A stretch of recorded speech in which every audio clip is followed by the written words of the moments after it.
Saat kamu bisa kasih perasaan campur aduk ini semua ke dia, dia akan semakin obses sama kamu. Jangan terus-terusan kamu setiap hari, setiap minggu, setiap bulan. Kamu akan terlihat psikopat. Tapi maksud aku, kamu harus menemukan trigger yang bikin kamu jadi pull away. So many people are afraid to inflict pain. Banyak orang di luar sana tuh yang terlalu takut untuk memberikan rasa cekit-cekit. Halo semua, welcome back to my channel Tresnani Feminine Energy. Channel ini khusus buat teman-teman cewek. Jadi buat kamu yang belum subscribe, langsung gas klik link subscribe di bawah ini. Hari ini kita akan ngebahas apa yang akan cowok rasakan ketika kamu lagi pull away dari dia. Siapa di sini yang udah praktek pull away? Siapa di sini yang masih suka ngejar cowok?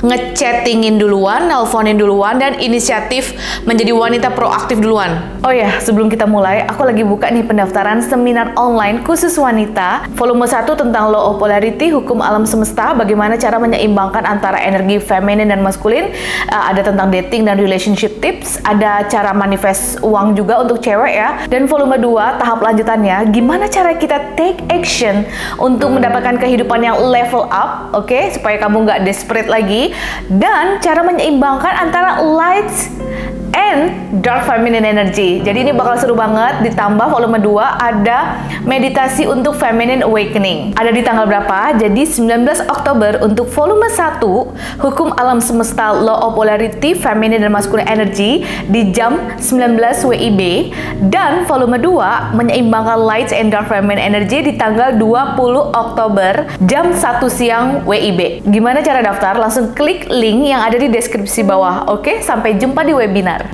Oke, salah satu indikator seseorang suka dan sayang sama kamu itu bukan dari bagaimana mereka bereaksi saat kamu absen, oke? Tapi bagaimana saat kamu pull away dari dia pelan-pelan. When somebody likes you, they really pay attention to you. Kamu harus bikin dia pay attention saat kamu sedikit pull away dari hidup dia. Karena biasanya mereka selalu pay attention dan memperhatikan apa tentang kamu semuanya. Dari apa yang kamu suka, apa yang kamu nggak suka, apa yang bikin kamu happy. Nah, sekarang kita akan cari tahu ya, apa yang akan mereka rasakan saat kamu pull away atau berubah pelan-pelan jadi cuek dan tarik ulur. By the way, ini aku udah tulis skripnya di laptop aku ya, jadi aku sambil ngebaca catatannya yang udah aku tulis, yang aku mau bagikan ke kamu, takut lupa ya kan. Nah, jadi gini teman-teman, kalau kamu melakukan teknik pull away yang benar, maka ini akan berhasil dan mereka akan ngeh kalau ada perubahan dari kamu. Banyak cewek di luar sana yang udah praktek pull away tapi masih salah, dan mereka banyak yang nge-DM aku kayak di Instagram. Buat kamu yang belum follow Instagram, langsung gas Tresnani, oke? Mereka nanya, Kak, aku udah pull away nih, aku udah berani pergi dari hidup dia seminggu, sebulan, 2 bulan, tapi kok nggak ada tanda-tanda ya? Aku juga udah praktek love letter nih, ya kan? Jadi kalau kamu nggak tahu apa sih teknik manifest love letter, kamu bisa kepoin di channel aku yang satunya, Tresnani Moonlight, khusus cewek sama cowok, karena kita belajar tentang ilmu hukum alam semesta, law of attraction, manifest, oke? Nah, anyway, balik ke topik, kenapa banyak yang nggak berhasil, kenapa cowoknya banyak yang nggak peduli, bodo amat, karena mereka melakukannya dengan cara yang ekstrim atau salah. Nah, banyak mereka yang pull away, ini kalau bahasa Indonesianya apa aku nggak tahu, mungkin tarik ulur kali ya, I don't know, yeah, I think. Nah, banyak cewek yang praktek pull away atau tarik ulur, yang mana si cowoknya belum suka sama dia. Jadi ketika si cowoknya masih biasa-biasa aja, masih belum ngejar si cewek. Mungkin selama ini si cewek yang ngejar duluan, yang proaktif ya kan, kayak ajaran yang beredar di Indonesia kalau cewek harus maju duluan, usaha, oke? Sedangkan kita nggak tahu nih apakah si cowoknya udah suka sama kita atau belum. That's why aku nggak pernah rekomendasi kamu untuk usaha maju duluan ke cowok. Anyway, kalau misalnya nih kamu lagi sama cowok, pasti aku yakin banget kamu pernah ngerasain ketika kok cowok aku sekarang berubah ya, jadi susah ditelepon, jadi jarang ditemuin, yang tadinya ngucapin good morning kok sekarang udah nggak lagi ya, yang tadinya telepon sampai 3 jam kok sekarang cuma 5 menit aja ya, dan sekarang jadi banyak alasan gitu kenapa dia nggak bisa ketemu saat weekend. Banyak kerjaan lah, nganterin mamanya sakit lah, nganterin kucingnya ke, aduh pokoknya aneh-aneh aja gitu alasannya ya. Jadi kamu pasti akan pay attention saat ada perubahan sedikit dari pasangan kamu, bener nggak? Karena kamu udah sayang sama dia, kamu udah cinta, udah suka banget sama dia, obses. Nah, ini hal yang sama terjadi ketika kamu praktek ke cowok. Dan lagi, kamu pasti juga pernah ngerasain perbedaannya ketika cowok yang tadinya ngechat kamu tuh panjang lebar pakai banyak stiker dan emoji, kok sekarang jadi chattingannya dikit-dikit dan udah nggak ada emoji lagi ya kak, gitu. Sekarang kamu pakai teknik yang sama. Nah, itu yang aku maksud, proses yang sedikit-sedikit. Jadi, pelan-pelan kamu pull away, bukan yang tiba-tiba langsung puff, menghilang gitu. Tapi ini beda cerita ya. Kalau kamu mendapatkan abusive relationship atau dia selingkuh, nggak usah pelan-pelan, langsung aja puff, menghilang gitu. Ini khusus buat teman-teman yang hubungannya baik-baik aja. Balik lagi, ingat praktek dark feminine energy. Kalau kamu terlalu memberikan rasa nyaman terus-menerus kepada si cowok, that's good. Tapi jangka panjang, kalau tidak ada konflik, maka cowok akan cepat bosan sama kamu. Nah, caranya gimana supaya hubungan kalian tuh tetap spicy all the time adalah dengan praktek pull away. Nah, mungkin selama ini kamu ketemu dia 2 jam.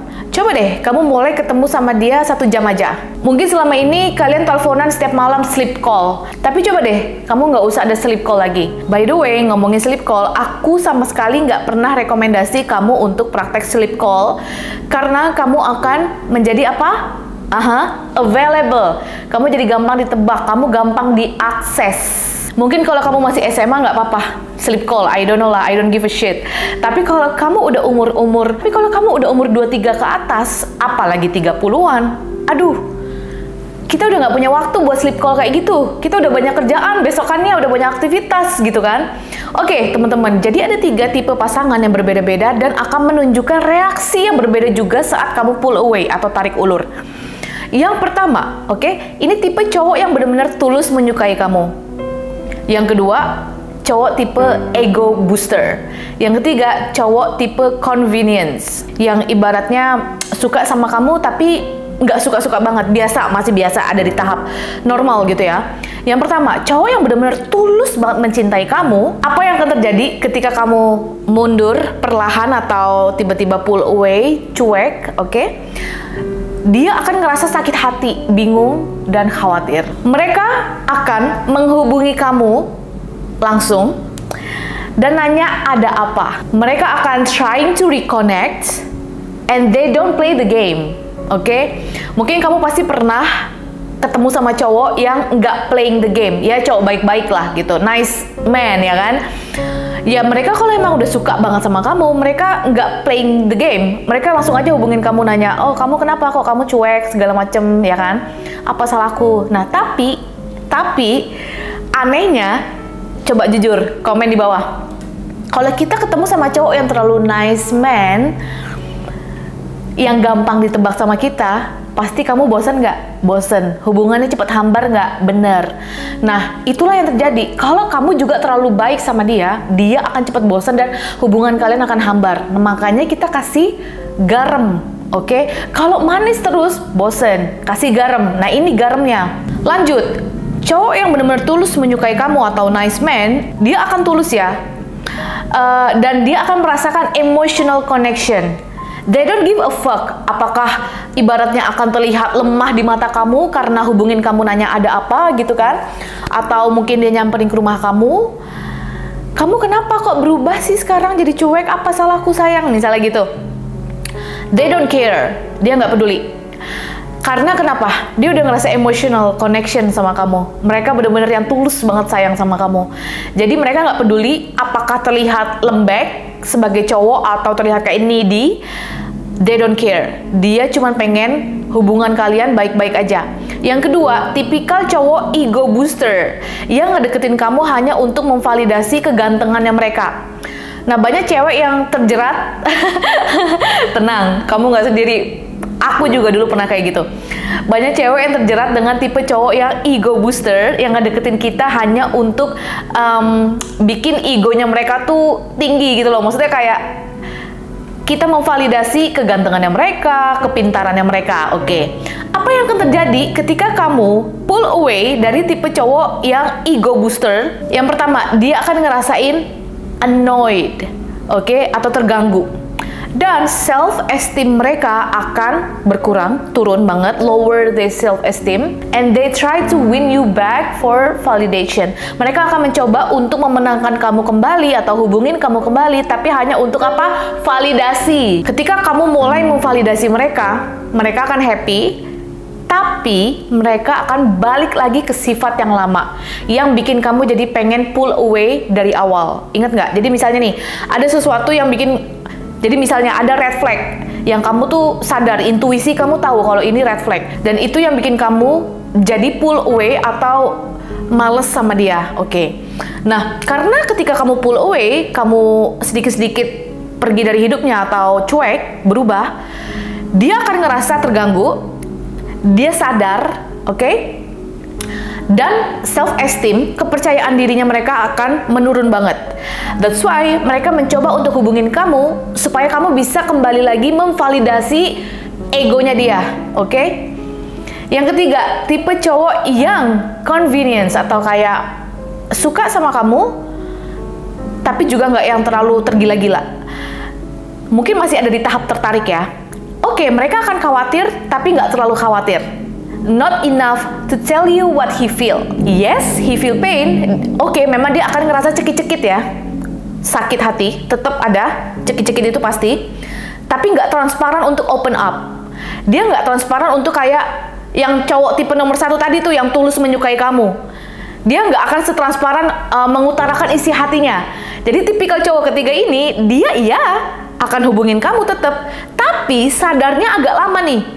Mungkin kalau cowok pertama tadi yang tipikal sayang sama kamu, suka sama kamu dengan tulus, satu hari dia ngerasa kamu beda, malamnya dia akan hubungin kamu, atau 2 hari maksimal kamu beda, kamu pull away. Cowok tipe nomor 1 tadi akan langsung nanya ke kamu ada apa, kok tumben kamu hari ini nggak ada kabar segala macam. Nah, sedangkan tipikal cowok nomor 3 ini nih yang suka sama kamu tapi juga masih biasa-biasa aja, nggak terlalu tergila-gila. Dia akan sadar ketika kamu berubah itu mungkin 1 minggu ya. Iya, dia akan hubungin kamu nih selang 1 minggu ketika dia sadar kalau kamu berubah, tapi dia nggak setransparan cowok nomor 1. Dia nggak akan express his feelings kayak aku tuh sebenarnya gini-gini, nggak. Dia akan tetap hubungin kamu. Dia akan break all the rules karena ngerasa ada emotions di sana.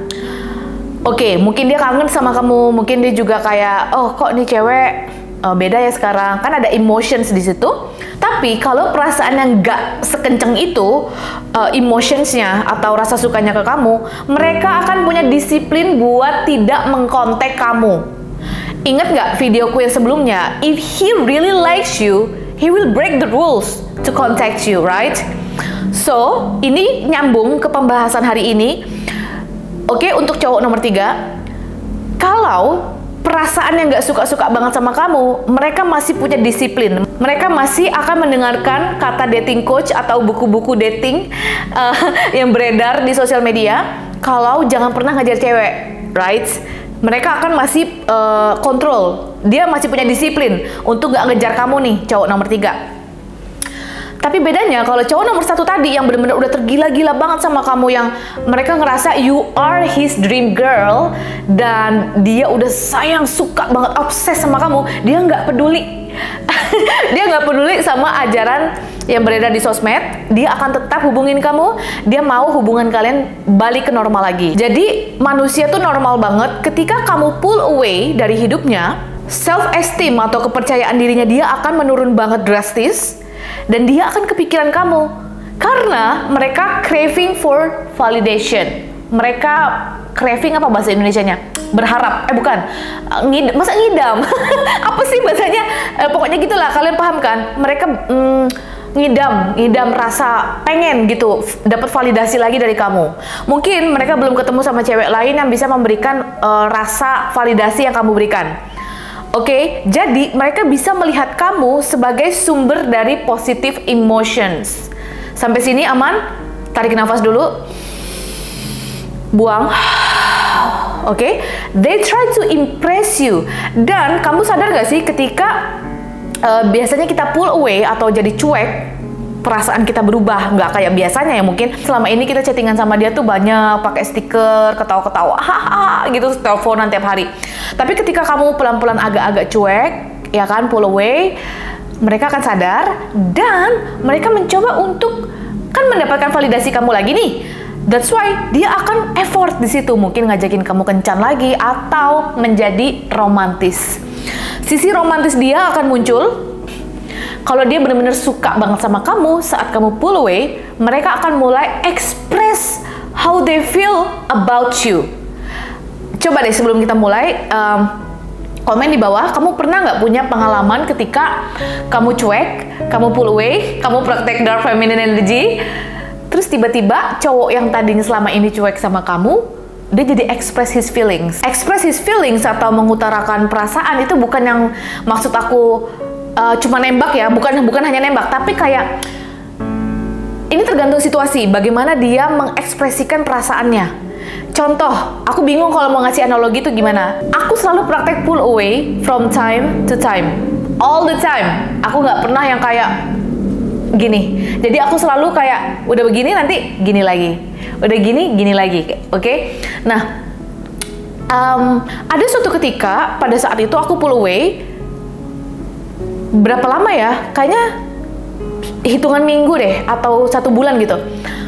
Dan ketika balik lagi, si cowok itu, man always come back, right? Tiba-tiba dia mengekspresikan perasaannya, tapi bukan nembak. Lebih ke, padahal aku nggak nanya, tapi mereka lebih ke kayak gini. Seperti aku bilang, ketika kita pull away, mereka akan introspeksi. Kenapa cewek ini kok agak-agak beda gitu kan, udah nggak kayak sebelumnya, apa salahku? Seperti yang aku sering bilang sama kamu, ketika kamu pull away atau berani walking away, pergi dari hidupnya, mereka akan introspeksi diri. Tiba-tiba dia langsung ngomong, aku tuh nggak ada apa-apa sama cewek yang waktu itu. Aku tuh cuman mencoba untuk menjadi gentleman, ngebales chatan dia segala macam karena dia ngasih oleh-oleh ke aku segala macam lalalala. Padahal pada saat itu aku nggak nanya, I don't care. Aku udah nggak nanya soal cewek itu. Tiba-tiba dia express his feelings yang tadinya chatnya pendek-pendek. Terus tiba-tiba saat aku pull away 1 bulan, dia langsung chatnya panjang-panjang kayak novel, say. They will express the feelings for you if they really likes you. Oke, tanpa harus kamu tanya-tanya. Makanya aku selalu bilang sama kamu, ketika cowok lagi ghosting, ini berkali-kali aku bilang di TikTok juga nih. Ketika cowok lagi ghosting dan balik lagi, jangan pernah kamu nanya, kamu kemana aja selama ini? Apa salahku, mas?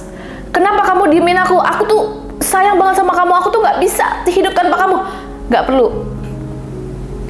Ketika mereka pull away atau ghosting dan balik lagi ke dalam hidupmu, cukup bales biasa-biasa aja, nggak ada euforia sama sekali, oke? Dan kamu nggak perlu nanya.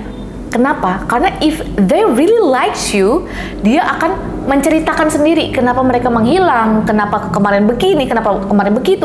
Kamu nggak perlu capek-capek nanya, sayang.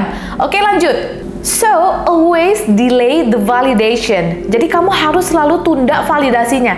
Seperti yang aku bilang tadi, ketika cowok balik kontak kamu dan kalian komunikasi lagi, jangan langsung kamu kasih validasi, ya kan, yang bikin dia langsung happy gitu atau kayak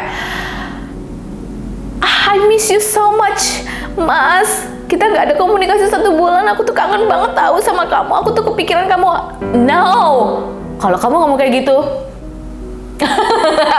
bercanda. Jangan bilang sama orang kalau kamu follow Tresna nih. Oke, lanjut. Oke. Apalagi kalau selama ini kamu menjadi cewek yang selalu chat duluan, proaktif, ngejar, nelponin, ngajakin ketemuan duluan. Aku juga selalu bilang sama kamu, kalau misalnya pengen memiliki hubungan yang selalu spicy, kamu harus memiliki konflik. Atau kamu harus bisa memberikan dia rasa cekit-cekit, bukan hanya positive emotions, bukan hanya perasaannya happy-happy dan positif aja, tapi kamu juga harus memberikan perasaan negatif. Balik lagi, kalau kamu selalu memberikan rasa yang positif terus, happy terus ke dia, memang itu akan membuat dia happy untuk sementara waktu. Kamu akan menjadi sumber emosi positifnya dia, tapi at the end of the day, seiring berjalannya waktu, dia akan craving for conflict. Oke? Lanjut, jadi gini, going through conflict yang bukan hanya ada masalah berantem aja, tapi juga saat mereka merasakan negative emotions, perasaan negatif dan perasaan positif after terjadinya si konflik tadi, itu akan menciptakan deeper sense of connection with you. Jadi dia akan merasakan lebih terikat, lebih deep connection, terhubung sama kamu. Nah, saat kamu pull away, kamu akan membaca seberapa besar rasa suka dia ke kamu. Oke? Kamu ngetes nih, misalnya hubungan kalian baik-baik aja, terus sesekali kamu ngetes, dengan kamu pull away, you become addicted, dan kamu akan ngelihat bagaimana reaksi dia. Kalau dia nggak peduli sama kamu, kamu akan lihat. Nah, ketika kamu berani pull away atau pergi sedikit sejenak dari hidupnya dia, kamu cuek sedikit, tiba-tiba value kamu akan meningkat dan kamu akan jadi lebih hot di mata dia. Kamu jadi punya power di depan dia karena kamu bisa bikin dia jadi sedih dan seneng, paham kan? Seperti yang aku bilang tadi, emotions ya, negatif dan positif, bukan hanya positif terus. Dan saat kamu memvalidasi dia, maka apa yang akan terjadi? Dia akan merasakan yang namanya euforia atau hormon bahagia ketika dapat validasi itu dari kamu. Makanya pernah nggak kamu ngerasain habis berantem sama pasangan, tiba-tiba nggak tahu kenapa nafsu kamu langsung tinggi dan kamu lihat dia tuh jadi seksi banget. Contoh, oke, kamu sama pasangan, selama ini hubungan kalian baik-baik aja, tiba-tiba ada konflik yang bikin kalian jadi berantem, atau yang tadinya mereka care banget sama kamu, tiba-tiba jadi cuek, jadi berkurang intensitas ketemu dan teleponannya. Coba aku tanya sama kamu, apakah mereka jadi terlihat lebih seksi di mata kamu?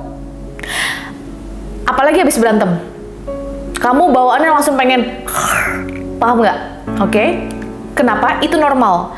Kalau kamu bisa melakukan ini semua from time to time, konsisten, tapi bukan yang kayak setiap minggu atau setiap hari ya, itu kamu psikopat nanti. Maksud aku tuh, kamu harus melakukannya di momen yang tepat. Ini akan memperdalam hubungan kamu, karena, catat nih, catat. Conflict bonds people. Fear bonds people. Anxiety bonds people. Pleasure bonds people. Saat kamu bisa kasih perasaan campur aduk ini semua ke dia, dia akan semakin obses sama kamu. Kenapa? Karena nggak semua cewek tahu teknik ini. Kebanyakan cewek apa? Uring-uringan ketika si cowoknya jadi berubah cuek, susah dihubungin, sibuk kerja, nggak bisa ketemu, terus mungkin tarik ulur gitu ya. Si ceweknya, kebanyakan yang terjadi di Indonesia pasti akan apa? Ngejar. Kamu kemana mas? Kok susah dihubungin? Apa salahku gitu ya? Tapi ketika kamu bisa praktek ini, wow. Nah, caranya gimana? Jangan terus-terusan kamu setiap hari, setiap minggu, setiap bulan. Kamu akan terlihat psikopat.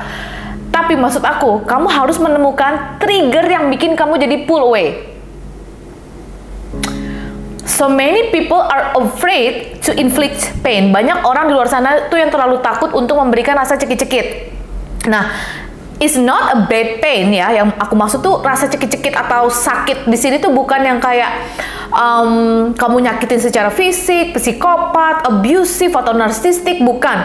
Tapi cekit-cekit yang sehat, oke? Dan cowok butuh cekit-cekit. Cowok butuh dikasih rasa itu. Nah, maksudnya gimana tadi yang aku bilang kamu harus menemukan trigger yang tepat untuk momen kamu bisa pull away. Memang kamu harus praktek pull away time to time. Oke, tapi kan jangan terlalu sering. Harus ada triggernya nih. Kalau aku pribadi, misal pada saat itu aku mergokin dia chattingan sama cewek lain. Oke, aku langsung pull away. 1 bulan. Nah, terus waktu itu juga pernah, ini sama cowok yang beda ya. Ada trigger yang bikin aku langsung pull away ketika dia udah membatalkan janji berkali-kali. I don't like a guy who's flex on me all the time. Aku langsung pull away. Nah, kamu cari triggernya yang kayak gitu, yang bisa bikin kamu jadi pull away. Karena aneh, kalau misalnya nggak ada trigger apa-apa, tiba-tiba kamu cuek, tiba-tiba kamu menghilang, aneh. Oke, kamu harus cari sesuatu. Hal-hal kecil aja, trigger, itu bisa kok. Aku nggak tahu apa, contohnya misalnya, dia selalu telat, let's say, dia udah janjian sama kamu, 1 kali telat, besoknya janjian telat lagi sampai 1 jam, 2 jam, besok lagi telat. Nah, itu bisa kamu pakai buat pull away. Kenapa? Karena kalau hubungan kamu tidak ada konflik, kamu akan memberikan rasa nyaman terus-menerus ke dia, yang bikin dia akan bosan ke kamu. Memberikan rasa nyaman bagus, tapi kalau tidak ada konflik, hubungan akan membosankan, oke? Anyway, aku akan ke Jakarta tanggal 30 November. Kita akan punya event namanya Money Festival. Jadi ini bukan seminar, tapi gathering offline. kita akan bermeditasi bersama, mempersiapkan dan manifest menyambut tahun 2025. Bukan hanya kita praktek meditasi untuk bervisualisasi tahun depan, tapi juga ada meditasi untuk forgiveness, inner child, inner work, dan kita akan seru-seruan bareng. Ada celebration of life, ada nyanyi-nyanyi, ada happy dancing together, dan ini yang terpenting, networking. Kamu akan ketemu sama banyak teman-teman lain yang satu frekuensi sama kamu. Ayo kita seru-seruan di acara Money Festival. Thank you so much for watching. See you in my next video, teman-teman. Ayo komen di bawah kira-kira apa next topik yang aku harus bahas. Jangan lupa like dan share video ini ke teman-teman kamu. See you, bye-bye.